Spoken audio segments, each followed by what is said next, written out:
लातूरच्या निवडणुकीचं पत्र वितरण सोहळा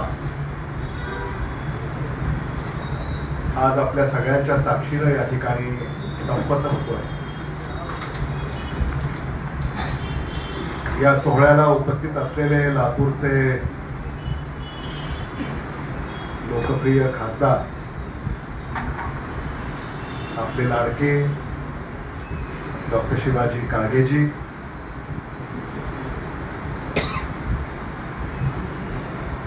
माझे स्नेही आणि लातूर जिल्हा काँग्रेस कमिटीचे भूतपूर्व अध्यक्ष श्री श्रीशैल उर्गेजी, महाराष्ट्र प्रदेश काँग्रेस कमिटीचे सचिव अभय साळुंके, लातूरचे माजी महापौर विक्रांत गोजमगुंडे, लातूरचे माजी महापौर ॲडव्होकेट दीपक सूर, लातूरचे माजी नगराध्यक्ष लक्ष्मण कांबळे, विजय देशमुख, समत पटेल, विजय कुमार साबदे, गोरोबा लोखंडे, फारुख शेख, कैलाश कांबळे, रवीन कांबळे, रविशंकर जाधव, सचिन पंडापल्ले, व्यंकटेश पुरी,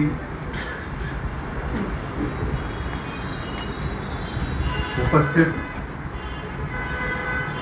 सारेच काँग्रेसचे नेते,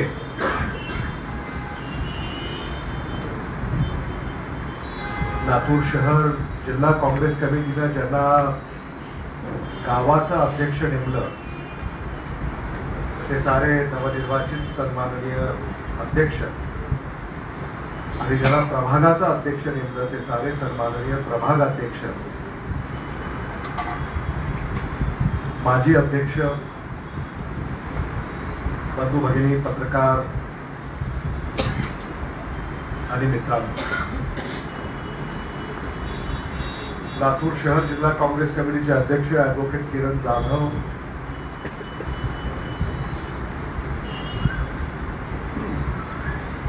यांनी लातूर शहर जिल्हा काँग्रेस कमिटीची पुनर्रचना या ठिकाणी आज संपन्न केलेली आहे। त्यामुळं सर्वप्रथम आपण सगळ्यांनीच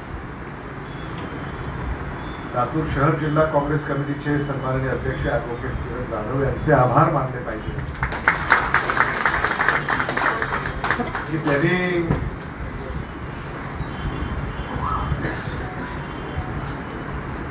भविष्याचा वेध घेऊन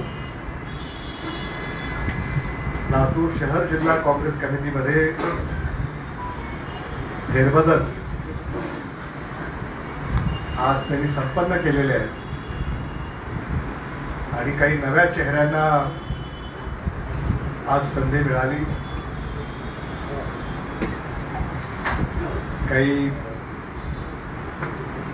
जुने चेहरे यांना त्यांनी कार्यमुक्त केलेला आहे आणि काही सदाबहार चेहरे आहेत त्यांना त्यांनी कायम ठेवलेलं आहे।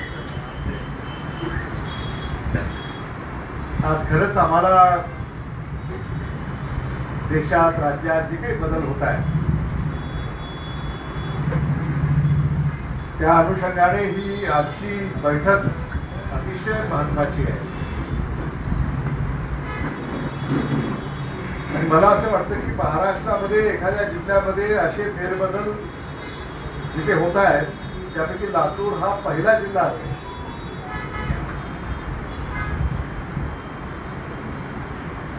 येणाऱ्या स्थानिक स्वराज्य संस्थांच्या निवडणुका या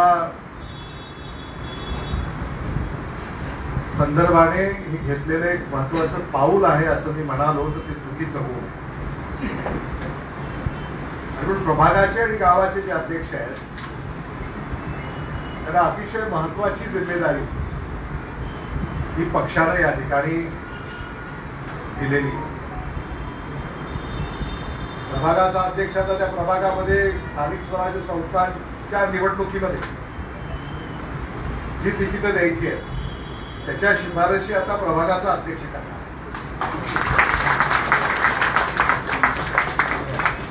त्याबरोबर ॲडव्होकेट दीपक सूद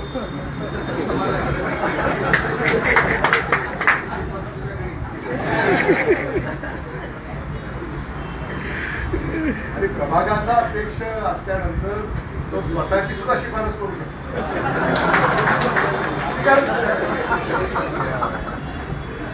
होऊ शकतं म्हणजे आता शिफारसच करायची म्हटल्यानंतर स्वतःपासून सुद्धा तो शिफारस करू शकतो. आणि मग त्याच्यानंतर मग इतर 4 तिकीटं द्यायचे एका प्रभागात त्या शिफारशी त्या प्रभागाकडनं ब्लॉककडे ब्लॉक अध्यक्ष ही प्रक्रिया 4 ब्लॉक अध्यक्ष आहेत त्याच्यानंतर. आणि मग त्याच्यानंतर ॲडव्होकेट किरण जाधव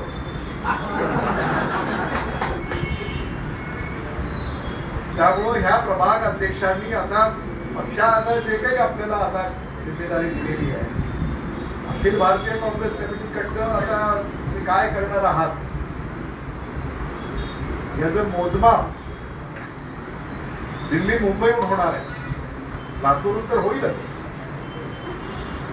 जसं शिशेर उडकेंनी सांगितलं की आपल्याला ही मिळालेली संधी आहे याचं आपण सोनं केलं. पक्ष संघटना मजबूत करण्यासाठी आता त्या प्रभागामध्ये प्रमुख म्हणून तुम्हाला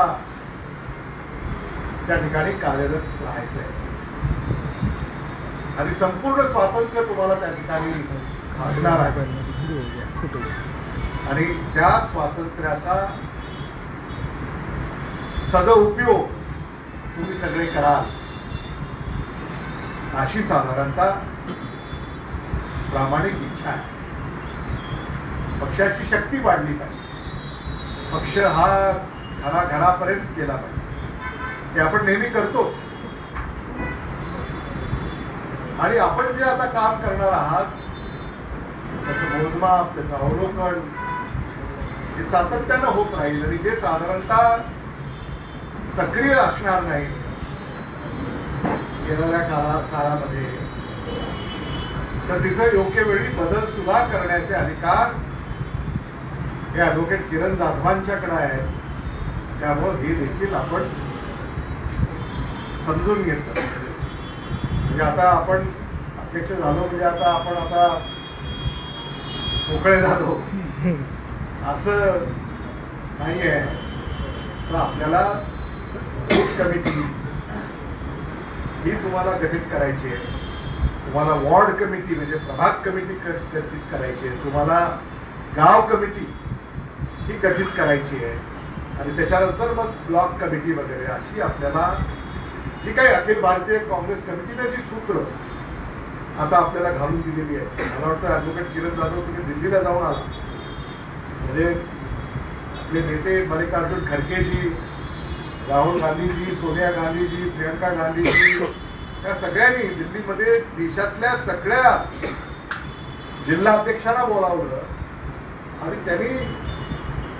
त्याला कानमंत्र दिलेला आहे. आणि तो काय कानमंत्र दिलेला आहे आम्हाला सुद्धा अध्यक्षांनी अजून सांगितलेलं नाही. आणि म्हणून त्या मंत्रानुसार आपल्याला येणाऱ्या काळामध्ये पावलं उचलायचे. आज अनेक गावांमध्ये सुद्धा गावाचा अध्यक्ष बराच काळ तेवढा सक्रिय नव्हता. पण आता एखाद्या पंचायत समिती सर्कलमध्ये 8 गावं आहेत तेव्हा त्या 8 गावाच्या अध्यक्षांची काय शिफारस आहे पंचायत समितीचं तिकीट देताना ती सुद्धा गृहीत धरली जाणार. तुमच्याकडनं काही त्या मतदारसंघासाठी उमेदवार याची चाचपणी देखील पक्ष करणार आहे. जिल्हा परिषदेला 20 गावं आहेत. त्या 20 गावाच्या अध्यक्षांच्याकडनं देखील आपल्याला या सगळ्या कामामध्ये येणाऱ्या काळामध्ये मदत घ्यायची आहे. हे मला मुद्दामून या ठिकाणी आपल्याला सांगावंसं वाटतं. खरं म्हणजे तुम्ही सगळेच काँग्रेस पक्षाचे एकनिष्ठ असे नेते कार्यकर्ते आहात. तुम्हाला काही पुन्हा नव्यानं सांगावं अशातली काही परिस्थिती आहे असं मला स्वतःला वाटतं. आणि म्हणून येणाऱ्या काळामध्ये तुम्ही इमाने इतमाने हे सगळं काम कराल याबद्दल आमच्या मनामध्ये कसलीही शंका नाही. आणि ज्यांच्या निवडी झालेल्या आहेत इतरांनी त्यांना साथ दिली पाहिजे. म्हणजे जसं श्रीशे रोडगे म्हणाले की पहिल्यांदा तो आपल्याला काँग्रेस बरोबर लढावं लागतं आणि मग विरोधी पक्षांबरोबर लढावं लागतं. तशी किमान परिस्थिती आता या काळामध्ये असू नये, कारण आपणच आता विरोधी पक्षामध्ये आहोत. आणि म्हणून आपण जर एकसंघपणे नाही राहिलो किंवा नाही लढलो तर मग हा जो काही काळ आहे तो काही लवकर निघून जाईल असं मानण्याचं काही कारण आहे असं मला वाटतं. आणि म्हणून लोकसभेला जे यश आपल्याला मिळालं त्या तुलनेमध्ये विधानसभेला आपल्याला यश नाही मिळू शकलं हे सत्य आहे, वस्तुस्थिती आहे. ते स्वीकारून आपल्याला पुढं जावं लागेल. पण आशा काही मावळलेली नाही. हे सगळं तात्पुरतं असतं. म्हणजे विधानसभेच्या निवडणुका झाल्या त्याची पार्श्वभूमी काय होती, ते मतदान कसं झालं याची अजूनही चर्चा सुरू झाली. म्हणजे 75 लाख मतदार लोकसभेनंतर विधानसभेपर्यंत नव्यानं जोडण्यात आला मतदार याद्यांमध्ये. अखिल भारतीय काँग्रेस कमिटीनं निवडणूक आयोगाकडं त्याचा तपशील मागितला, त्यांनी तो देण्यास नाकारला. आणि आता सर्वोच्च न्यायालयामध्ये दाद अखिल भारतीय काँग्रेस कमिटीने मागितली आहे. लोकसभेमध्ये सुद्धा डॉक्टर शिवाजी काळगे इथं आहेत, त्यांना कल्पना आहे की राहुल गांधींनी हा मुद्दा देखील लोकसभेमध्ये मांडला की जिथं तुम्ही 2 निवडणुकीमध्ये महाराष्ट्राच्या जर 75 लाख नवे मतदार जर अधिक जोडले गेले असतील त्याचा तपशील तुम्ही का देत नाही. तर अजूनही ते सगळं संशयास्पद आहे. आणि म्हणून आम्हाला असं जे श्रीशे रोडगे काही अभ्यासक सांगतात की 75 लाख जे मतदार आहेत त्याची जर 288 मतदारसंघामध्ये जर आपण विभागणी केली तर ते 25 ते 40 हजार मतं होतात. 25 ते 40 हजार. आणि 25 ते 40 हजार मतं इकडे तिकडे गेल्यावर काय होऊ शकतं हे आपल्याला सगळ्याला लक्षात आले. त्यामुळं अभय साळुंके जे त्यांना तिकीट मिळालं ते लढले काठावर, त्यांना पराभव पत्करावा लागला. लातूर ग्रामीणमध्ये धीरज लढले, त्यांनाही काठावर पराभव पत्करावा लागला. आपलंही काय, आपल्याला विजय आपण पत्करला तोही काठावर. लातूर शहरामध्ये काठावरचाच विजय नाही का. आणि म्हणून महानगरपालिकेच्या निवडणुकीमध्ये महानगरपालिकेच्या निवडणुकीची पूर्वतयारी करत असताना मला असं वाटतं की कार्यकर्त्यांना अधिक मेहनत घेण्याची गरज आहे. म्हणजे आम्ही तर 3 आठवड्याचा प्रचार त्यातले साधारणतः 2.5 आठवडे तो बाहेरच होतो. लक्ष्मण कांबळे तुम्हीच बघत होता इथं सगळं. म्हणजे आपले सगळे पद्धती आम्ही बाहेरच होतो. सकाळी बाहेर जायचं, संध्याकाळी यायचं, मग एखाद्या प्रभागामध्ये जायचं. तर आपण सगळ्यांनी केलं. पण साधारणतः जीव ओतून जे काम करावं लागतं ते काम आता या स्थानिक स्वराज्य संस्थांमध्ये आपण केलं. साधारणतः लोकसभेची निवडणूक सुद्धा आपण अतिशय जिद्दीनं लढली आणि आपल्याला यश मिळालं. म्हणजे आता आपले खासदार डॉक्टर शिवाजी काळगे लोकसभेला जवळपास 40,000चं मताधिक्य लातूर शहर विधानसभा मतदारसंघामध्ये 40,000. निलंग्यामध्ये 23,000. 21-22 ते 22 आणि ग्रामीणमध्ये 19,000 असं ते मताधिक्य शिवाजी काळगे. त्या कालावधीनंतर हे मताधिक्यामध्ये जी काही घट झाली तर अनेक त्याच्यात संदर्भ असू शकतात, अनेक राजकीय मुद्दे असू शकतात. म्हणजे जे विधानसभेमध्ये गाजले, जे लोकसभेमध्ये गाजले, लोकसभेमध्ये महाविकास आघाडीला त्याचा फायदा झाला आणि विधानसभेमध्ये महायुतीला त्याचा फायदा झाला असं आपल्याला म्हणावं लागेल. आणि म्हणून हे सगळं करत असताना देखील मला असं वाटतं की लातूर शहर विधानसभा मतदारसंघामध्ये ज्या चिकाटीनं जिद्दीनं आपण लढला त्याच्यामुळं आपल्याला हा विजय खेचून आणता आला हे मला मुद्दामून या ठिकाणी सांगायचं. अनेकांनी आता अनेकांची मला त्या नावं घेता येतील, त्या सगळ्यांनी पुढं होऊन हे सगळं काम केलं, पण त्याला अधिक प्रभागामध्ये गल्ली बोळापर्यंत आपल्याला ज्या पद्धतीनं काम करायचं आहे आता ते लातूर शहर महानगरपालिकेच्या निवडणुकीमध्ये होईल. आणि म्हणून आम्हाला नेहमीच असा प्रश्न पडत असतो की दीपक सुरांना जेवढे मतं पडतात म्हणजे महापालिकेच्या निवडणुकीमध्ये किंवा विक्रांत गोजरमुंडेला जेवढे मतं पडतात किंवा आणखी गोरोबा लोखंडेला जेवढे मतं तर ते किमान तेवढे मतं लोकसभेला विधानसभेला सुद्धा ते पडले पाहिजेत अशी एक साधारणतः अपेक्षा असते. शेवटी आम्ही तुमच्या निवडणुकीत काम करतो. त्यामुळं हे जे सगळं आहे याच्यामध्ये काही प्रभागामध्ये काही अडचण नाही, पण काही प्रभागांमध्ये आपल्याला याच्याकडे पाहावं लागतं. हे त्याच्यासाठीच ही बैठक आहे की काही प्रभागामध्ये आपल्याला मताधिक्य कमी का पडतं आणि मग अशी काय आणि त्याचं अवलंबन झालं पाहिजे. समजा परिस्थिती तशी असेल ते मान्य केलं पाहिजे. त्यामुळे लोकसभेनंतर ज्या विधानसभा झाल्या आणि याच्यामध्ये लातूरच्या मतदारांनी जी निवड केली त्यांचा लोकप्रतिनिधी कोण असावा हे 4 लाख मतदार त्यापैकी जेवढं मताधिक्य म्हणजे टक्केवारी झालं त्यांनी ती निवड केली. आणि खरंच आपण त्यांचे आभार मानले पाहिजे की त्यांनी काँग्रेस पक्षाला निवडलं, त्यांनी तुम्ही जो काही तिथं प्रयत्न केला जे आव्हान केलं त्याला तरी साथ दिली आणि आपण या मराठवाड्यामध्ये एकच जागा जी निवडून आली ती आपली आहे. म्हणून तुमचं जेवढं कौतुक करावं तेवढंच. संघटना बांधणी ही येणाऱ्या काळामध्ये कशी झाली पाहिजे यासाठी खऱ्या अर्थानं ही बैठक आहे. शेवटी कसं आहे की आज कोणीतरी नगरसेवक आहे, उद्या कोणीतरी होईल. त्याच्यामुळं पक्ष संघटना जी आहे ती सक्षम राहिली पाहिजे. पक्ष सक्षम राहिला तर मग या स्थानिक स्वराज्य संस्थांमध्ये आपल्याला निवडून येता येतं आणि निवडून आल्यानंतर सामान्य माणसाचे प्रश्न या ठिकाणी सोडवता येतात हे मला आपल्याला मुद्दामून या ठिकाणी सांगायचं. आणि म्हणून मला असं वाटतं की लातूर शहर विधानसभा मतदारसंघामध्ये लातूर लोकसभा मतदारसंघामध्ये खासदारांना आम्हाला खरंच त्याचा अभ्यास करावा लागेल की जिल्हा परिषद जर निवडून आणायची असेल तर त्यासाठी काय करायचं, महापालिका निवडून आणायची असेल तर त्याच्यासाठी काय करायचं, पंचायत समिती निवडून आणायची असेल तर त्यासाठी काय करायचं हे आपल्याला बारकाईनं पाहावं लागेल.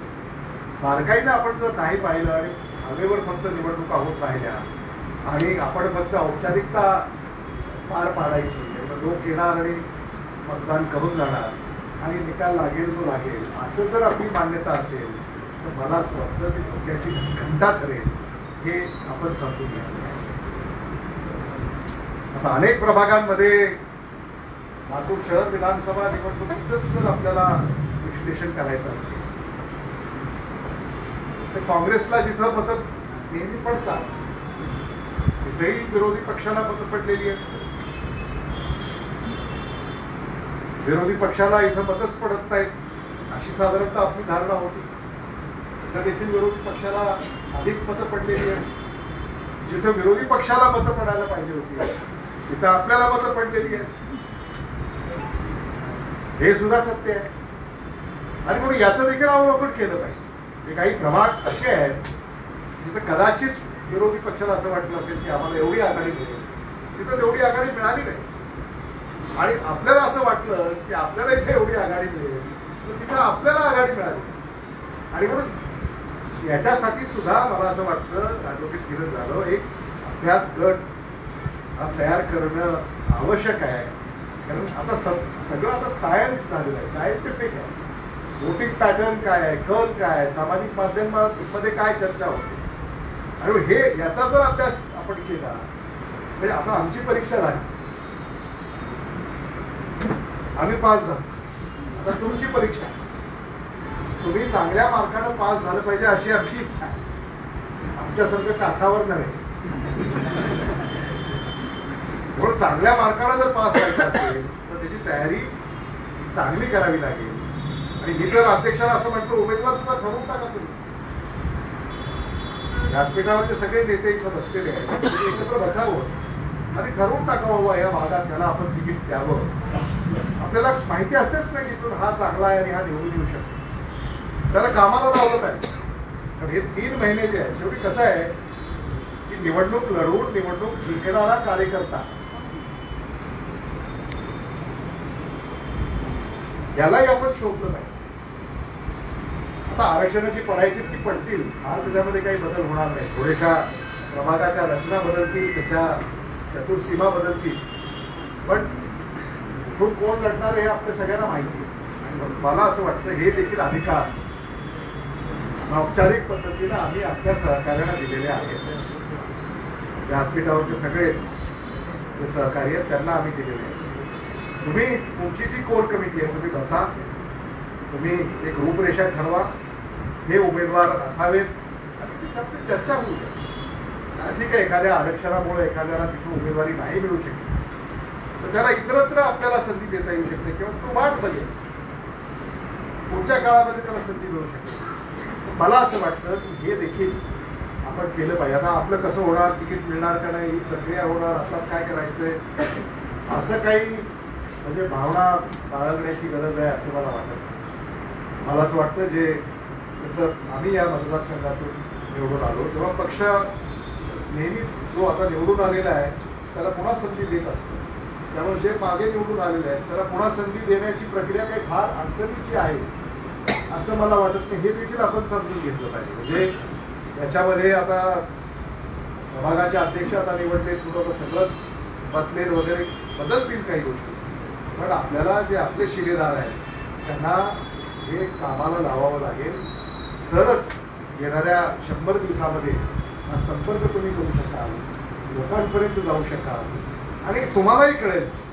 जे आता नगरसेवक राहिले त्यांनाही ते लक्षात येईल की आपली परिस्थिती कशी आहे, आपण निवडून येणार आहोत का नाही.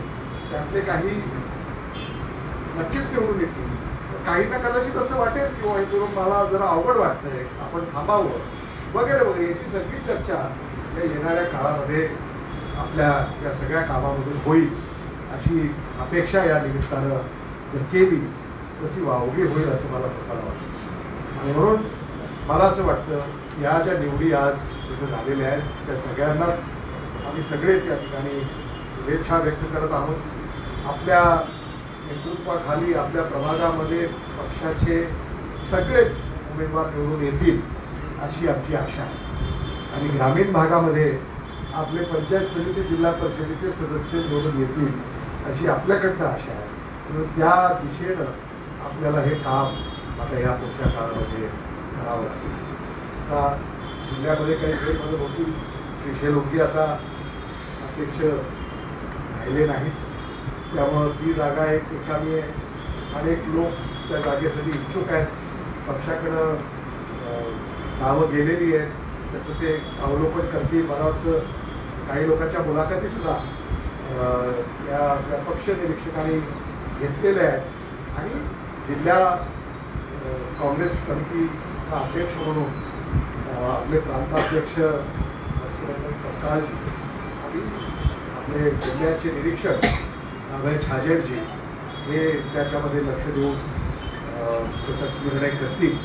आणि लवकरच श्रीशैलोगे यांना सुद्धा आपल्याला माझी अशी विनंती आहे की ही जी काही निवड आहे याला थोडीशी गती देऊन लवकर जर ही निवड जाहीर आपल्याला करता आली तर ते तुम्ही करा. नाहीतर सगळे संदेश तुम्हालाच येत राहतील आंदोलनाचे वगैरे वगैरे. त्यामुळं तुम्हाला पक्ष वेगळी जबाबदारी देईल आणि तुम्हाला त्या कामामध्ये पक्षाची मदत भविष्यामध्ये आपल्याकडनं घेण्यात येईल हे देखील मला मुद्दामून या ठिकाणी सांगायचं. फ्रंटलमध्ये सुद्धा अनेक अध्यक्ष आहेत, त्याच्यातही बदल होतील. ब्लॉक अध्यक्ष आहेत, म्हणजे लातूर शहर जिल्हा काँग्रेस कमिटीच्या कार्यक्षेत्रामध्ये 4 ब्लॉक आपण करणार आहोत. लातूर पूर्व, पश्चिम, उत्तर, दक्षिण, त्यामुळं ते देखील मला वाटतं 5 प्रभागाला एक, आणि प्रभागाची संख्या सुद्धा कदाचित वाढेल. 18 प्रभाग आहेत आपले. लोकसंख्येनुसार एखादा प्रभाग वाढू शकेल, नगरसेवकाची संख्या सुद्धा वाढू शकेल. त्यामुळे काय होतंय हे आपल्याला पाहावं लागेल. आणि आता मतदारसंघाची पुनर्रचना सुद्धा होते आहे. त्यामुळे त्यांना जिथून उभं राहायचं आहे तो मतदारसंघ आपल्याला सोयीचा कसा राहील याची सुद्धा खबरदारी पडद्याच्या मागे राहून आपल्याला घ्यावी लागेल. म्हणजे तुम्हाला अडचणींना फार तोंड द्यावं लागेल. त्यामुळे प्रमुखांना मी सांगतो, व्यासपीठावर जे सगळे प्रमुख आहेत त्यांनी याची काळजी घ्यायची आहे. शेवटी कसं आहे की तुम्ही सगळे निवडून आलात तरच त्यांच्यापैकी कोणीतरी नाही का ट्रॉफी त्यांच्या हातात जाते ना. ॲडव्होकेट किरण जाधवांनी सांगितलंय की कॅप्टनला फार काही कोणी ओळखत नाही. त्यांनी सांगितलं आपल्याला काय मॅन ऑफ द मॅच असं व्हायचंय असं त्यांनी सांगितलं. त्यामुळं तुम्ही सगळे निवडून आलात, तुमच्या मतावर उद्याचा लातूर शहर महानगरपालिकेचा महापौर ठरवण्याची ताकद तुमच्यामध्ये. म्हणून या महाराष्ट्रामध्ये जेवढे 27-28 महापौर होतील त्याच्यामध्ये आपल्या लातूरचा आपला महापौर हा झाला पाहिजे. यासाठी आता आपण जिद्द बाळगली पाहिजे आणि त्या जिद्दीनं आपण कामाला लागलं पाहिजे ही माझी आपल्याला कळकळीची विनंती आहे. जिल्हा परिषद, पंचायत समिती या संदर्भामध्ये वेगळी बैठक आपल्याला घेता येईल. आपल्याला या लातूर शहर महानगरपालिकेच्या अनुषंगाने आता खासदारांनी आणि आता महापालिकेमध्ये तुम्ही जात नसल्यामुळे आम्ही जातोय दर महिन्याला, 1.5 महिन्याला. आणि 3 तास बैठक झाली. अनेक मुद्दे जे तुमचे आमचे आहेत त्यांनी तिथे मांडले आहेत, त्याचा पाठपुरावा सुरू आहे. नालेसफाई झाली नव्हती, अवकाळी पाऊस झाला आणि आता त्या प्रत्येक नालीचा पत्ता शोधून आम्ही तिथं पोचतोय आणि ती नाली साफ झाली का नाही याची खबरदारी आम्ही घेतोय. म्हणजे आम्ही घेतोय म्हणजे मी लोकप्रतिनिधी म्हणून त्यात लक्ष घालतोय, पण हे लक्ष घालतोय तुमच्यासाठी. तुम्ही सुद्धा फोन करून कधी गाडी येत नाही, तो एखादा स्वच्छता अधिकारी येत नाही किंवा तो स्वच्छता निरीक्षक येत नाही. म्हणून त्याला थोडंसं पाठबळ देण्यासाठी आम्ही आता म्हणजे आम्ही सुद्धा आता खासदार आणि आमदार सुद्धा आता कार्यरत झालेले आहेत. म्हणून आता तुम्हाला सुद्धा पुढे राहून त्या प्रभागामध्ये स्वच्छता आहे का नाही, विजेचा पुरवठा आहे का नाही, रोगराई आहे का नाही, स्वास्थ्य आहे का नाही, ह्या पाणी पुरवठा आहे का नाही वगैरे सगळं आता बघावं लागेल. शेवटी सामान्य माणसाला हे कळालं पाहिजे की आपल्या कामाला हा व्यक्ती येतो त्यालाच ते मतदान करतात. संपर्कात कोण पक्षाची मतं असतात, पण स्थानिक स्वराज्य संस्थांमध्ये वैयक्तिक मतं किंवा वैयक्तिक प्रेफरन्स याला अधिक महत्व असतं. आणि म्हणून ती तुम्हाला आता ओळख निर्माण करायची. खरं म्हणजे आपल्या काही अनेक प्रभागामध्ये आता अनेक जण सतत संपर्कात, त्यामुळे तिथं काही फारशी अडचण नाही. काही प्रभागांमध्ये लक्ष्मण कांबळे तुमचा प्रभाग आहे, तिथं तुम्हाला अधिक मेहनत घ्यावी लागेल. 16, 17, 18, 15 हे जे काही प्रभाग आहेत तिथं आपल्याला यश मिळालं नाही काही निवडणुकांमध्ये. पण आता येणाऱ्या काळामध्ये काय करावं लागेल याचं सुद्धा मला असं वाटतं ॲडव्होकेट किरण जाधव तिथं तुम्हाला विशेष लक्ष द्यावं लागेल. तिथं कोण उमेदवार दिला तर आपल्याला लोक मतदान करतील या सगळ्या अनुषंगाने काही विचार करून योग्य व्यूहरचना तिथं आपल्याला. 18 पण आहे, सुंदर पाटील आहेत, काल परवाच त्यांचा वाढदिवस झाला आणि वाढदिवस तुम्हाला वर्षभर साजरा करावा लागेल. त्यामुळं हा म्हणजे ज्यांचे आता अलीकडे वाढदिवस झालेले आहेत मतदान होईपर्यंत ते साजरे करत राहू द्या. म्हणजे लोकांचं येणं जाणं, बसणं, उठणं वगैरे वगैरे त्या माध्यमातून होऊ शकेल. काही निवडणुका सोप्या आहेत, काही अवघड आहेत. सत्ता पक्षाचे सुद्धा उमेदवार तयारीनं उतरणार आहेत. त्यांच्याही महत्वाकांक्षा असणारच. दिल्लीत सरकार आहे, मुंबईत सरकार आहे आणि लातूरमध्ये सुद्धा त्यांना महापालिका निवडून आणायच्या संदर्भाने ते प्रयत्न करतील. निवडणुका सोप्या आहेत असं मानण्याचं कारण नाही, पण अवघडही नाही हे देखील मला तुम्हाला सांगायचं. लातूर शहर महानगरपालिकेच्या आणि लातूर जिल्हा परिषदेच्या निवडणुका या अवघडही नाही आहेत. त्यामुळं जोमानं जिद्दीनं आपण कामाला लागलो तर याच्यामध्ये चांगलं यश आपल्याला मिळेल याबद्दल माझ्या मनामध्ये कसलीही शंका नाही. आज एक चांगला कार्यक्रम लातूर शहर जिल्हा काँग्रेस कमिटीनं या ठिकाणी आयोजित केला आणि पक्ष संघटनांमध्ये या नव्या नेमणुका त्यांनी आज केल्या. मला खात्री आहे की नव्यानं नेमण्यात आलेले आपले सगळे नेते हे उत्तम काम करतील आणि पक्षाला नवसंजीवनी देतील आणि येणाऱ्या काळामध्ये पक्षाला घवघवीत यश प्राप्त करून देण्यामध्ये त्यांचा सिंहाचा वाटा राहील याबद्दल मी त्यांना शुभेच्छा देतो.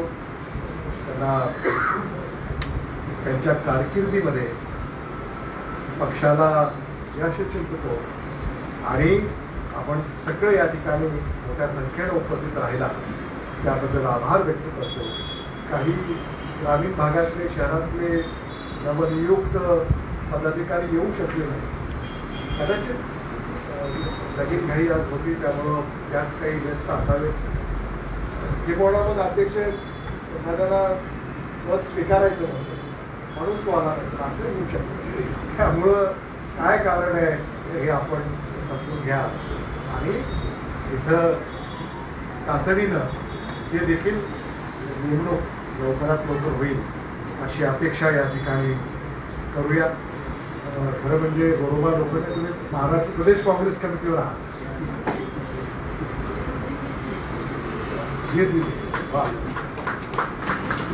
म्हणजे अति महत्वाचे जे व्यक्ती असतात त्यांना अशी दुहेरी जबाबदारी आणि अनेक पदं त्यांच्याकडे असतात. म्हणजे आपले सतेज पाटील जे काँग्रेसचे नेते आहेत आणि महाराष्ट्र विधानमंडळ विधान परिषद ते काँग्रेसचे नेते आहेत. ते कोल्हापूरचे जिल्हाध्यक्ष सुद्धा आहेत पक्षाचे. त्यामुळे अशी दुहेरी जबाबदारी सुद्धा म्हणजे पक्षामध्ये कधी कधी दिली जाते. पण त्याचा फार भार तुमच्यावर येणार नाही याची आम्ही दक्षता बाळगू आणि 2-2 बॅगा फार होतो. एक बॅग आम्ही काढून घेऊ आणि तिथं आपल्याला म्हणजे बरोबर लोकांनी ते काही काम केलं तर कोणाला तरी इतरांना जाता येईल. प्रदेशमध्ये सुद्धा जाण्याची खूप ओढ आणि रस्सीखेच ही असते आणि तिथं काम करण्याची सुद्धा इच्छा. काही लोक त्या कामामध्ये तिथं जाऊ शकते. त्यामुळं मी अभय साळुंखे हे देखील प्रदेशवर आहेत. आता प्रदेशच्या पुनर्रचनेमध्ये काय होतं माहिती नाही. श्रीशैल मुर्गे तुम्ही कार्यमुक्त झालेले आहात जिल्हाध्यक्षपदापासून.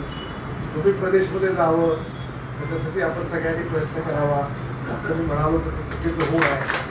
त्यामुळं शेवटी कार्यकर्ता जो असतो त्याला कायम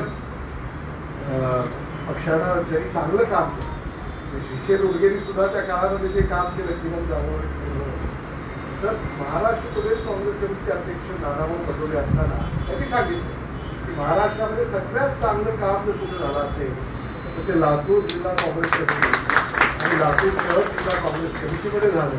एवढं चांगलं काम आपल्या या दोन्ही अध्यक्षांनी त्या ठिकाणी केलं. त्यांनी अनेक गमती सांगितली. म्हणजे राजकारणात काँग्रेस पक्षाचे आणि तुम्हाला गंमत जम्मत कदाचित माहिती नसेल म्हणून सांगतो. श्रीशैल उडगे यांना जेव्हा जिल्हा युवक काँग्रेस कमिटीचं अध्यक्ष करायचं होतं तेव्हा शैलेश लाहोटी स्पर्धेत यांना म्हणजे ती रसिकेच त्या काळात शैलेश लाहोटीला करायचं का श्रीशैल उडगेला आणि श्रीशैल उडगे झाले. शैलेश लाहोटी रुसले आणि मग अनेक निवडणुका त्याची किंमत मला किती मोजावी लागली ते रुसले की लगेच सोडून म्हणजे पक्षच सोडला. ते कदाचित माहिती नाही तुम्हाला. आणि शिष्यवृत्ती असं म्हणतात की लातूरमध्ये किमान म्हणजे जे आता सत्ता पक्षामध्ये आहे त्यांना सुद्धा नेते काँग्रेसलाच पुरवावे लागतात असं तुमचं मत आहे की नाही? ते काँग्रेसला पुरवावे लागतात असं तरी म्हणजे त्याचा शब्दार्थ काय आहे तो जरा कळाला त्याला कळाला. ज्याला कळाला नाही दगडू अप्पा त्यांना समजून सांगतो.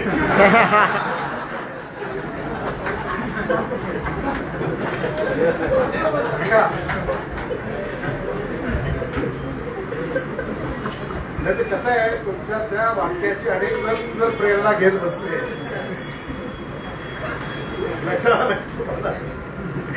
म्हणजे त्याचा शब्दार्थ काय आहे तो जरा समजून सांगा सगळ्यांना. हे शिषेद अप्पाचं असं म्हणणं होतं जो पक्ष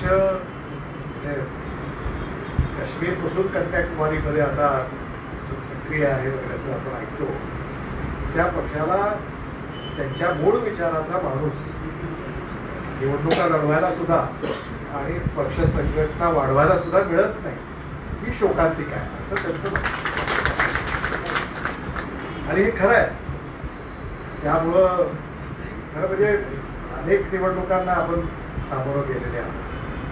आणि माझं काय आपल्यापैकी इथं जे अनेक महानगरपालिकेच्या निवडणुका ज्यांनी लढवल्या आहेत तुमच्याही समोरचे उभे राहतात ते कधी काळी तुमच्याबरोबरच कार्यरत होते पक्षामध्ये आणि आता तिथं जागा नाही म्हणून ते तिकडे गेलेले आहेत. अशी ही परिस्थिती होते. आणि ती काही माझ्याच बाबतीत आहे असं नाही तुमच्याही बाबतीमध्ये हे अनेक वेळा घडलेलं आहे. त्यामुळे या सगळ्याची आपल्याला तयारी करून पुढे चालावं लागेल. आणि मला असं वाटतं की आता आपल्याला एक बाबतीतला फार तोटा होतो म्हणजे अफवा ज्या काही आहेत त्याचा फार तोटा होता आपल्या पक्षाला.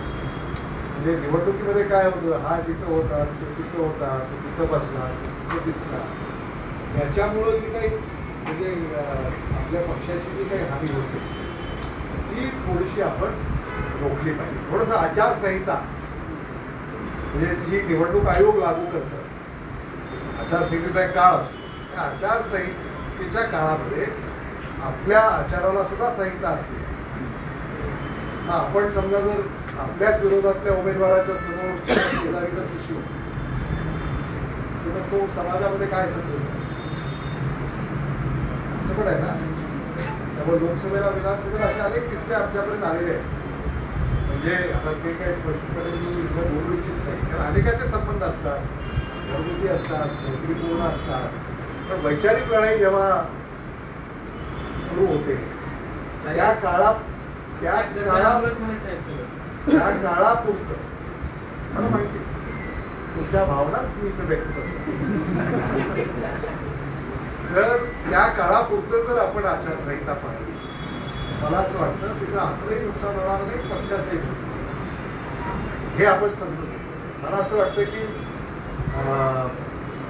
हे रात्री कोण कोणाला भेटलं आता तेच सांगतात मला. तुम्हीच रात्री भेटता असं नाही का मी पण रात्री भेटतो.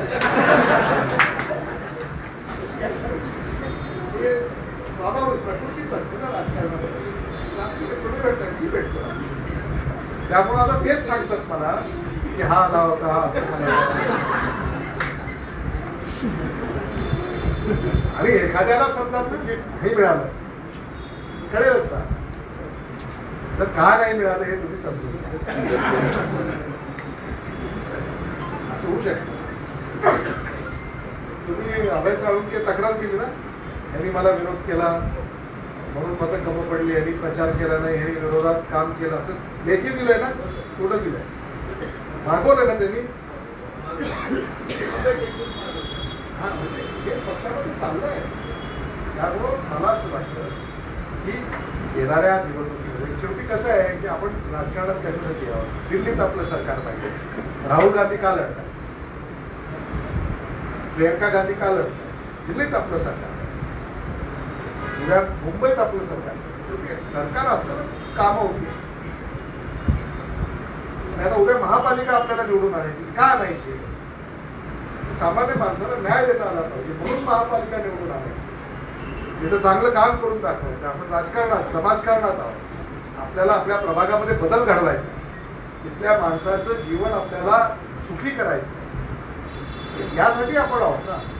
तर ते जर करायचं असेल आणि ते जर साध्य करायचं असेल तर मला असं वाटतं की आपण काहीतरी थोडंसं या सगळ्या संदर्भामध्ये अधिक गांभीर्यपूर्वक आपण आपलं काम आणि कर्तव्य बजावलं पाहिजे, हे मला वाटतं. मला असं वाटतं की त्यापेक्षा अधिक भाष्य करण्याची आवश्यकता नाही. आपण सगळे नेहमी कार्यरत असणारे कार्यकर्ते नेते आहात. अधिक वेळ आपण दिला पाहिजे. एखाद्याला एखाद्या प्रभागामध्ये निवडणूक लढवायची असेल त्याची चर्चा आमच्याशी केली पाहिजे, अध्यक्षांशी चर्चा केली पाहिजे, मन मोकळेपणानं बोललं पाहिजे आणि त्या दृष्टिकोनातून कामही केलं पाहिजे. कामाची सुरुवात झाली. आता असं होतं की बाबा इथं ह्यांना तिकीट मिळणार, आमचं काय हे किती दिवस, एक लक्षात घेतलं पाहिजे. जो कार्यकर्ता सातत्यानं निवडून येणार आहे याचा अर्थ असा आहे की तो कार्यकर्ता त्या भागामध्ये लोकप्रिय आहे. मतदारांना तो नगरसेवक म्हणून हवा आहे, ते देखील आपण मान्य केलं. अनेक लोक तिथे आहेत जे वारंवार निवडून येतात, ते तिथं लोकप्रिय आहेत म्हणून निवडून येतात, तिथं मतदार त्यांना मान्यता देतात म्हणून निवडून येतात. म्हणून मला असं वाटतं की ते सुद्धा आपण स्वीकारलं. आणि एखाद्या वेळेला असं होऊ शकतं की एखाद्या प्रभागामध्ये एखाद्या नगरसेवकाबद्दल नाराजी असू शकते, कदाचित त्याला निवडून येण्यामध्ये काही अडचण होऊ शकते. ती सुद्धा चर्चा करून त्याला बरोबर घेऊनच आपल्याला निर्णय करावा. असा तडकाफडकी त्याला बाजूला सारायचं काम आम्ही तरी करणार, कारण ते आपल्या बरोबर एवढे वर्ष काम पक्षाबरोबर केलेलं आहे. म्हणून त्याला त्याचा सन्मान देखील आपण योग्य पद्धतीनं हा राखला पाहिजे. म्हणून हे जे काही गटबाजा वगैरे आहेत याच्यात सुद्धा तुम्ही फार वेळ घालू नका. गटबाजा हा गटबाजा नाहीये, एखाद्याचे एखाद्याबरोबर जमतं म्हणून ते एकत्र असतात. याच्या पलीकडे पक्ष त्याला फारसं महत्व देत नाही.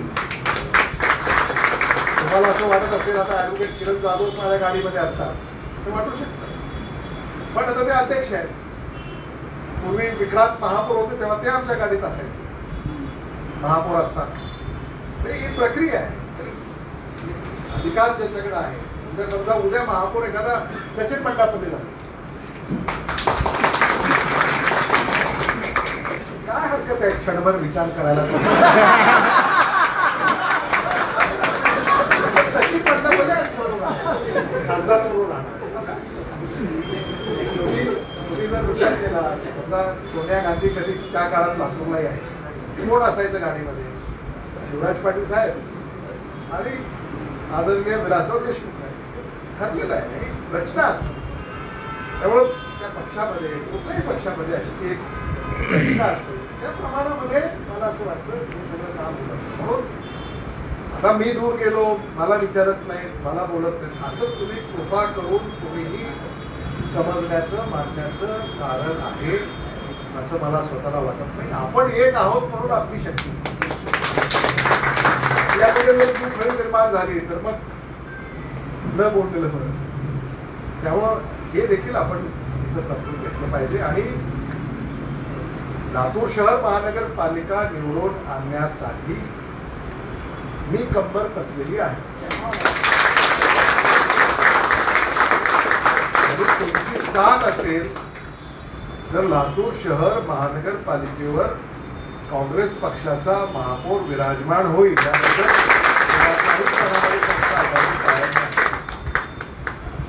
ते उद्दिष्ट आपलं आहे. हे उद्दिष्ट डोळ्यासमोर ठेवून आज आपण सगळ्यांनी कामाला लागावं अशा सूचना या निमित्तानं आपल्याला देऊन मी माझे विचार या ठिकाणी थांबवतो. धन्यवाद. जय हिंद, जय महाराष्ट्र.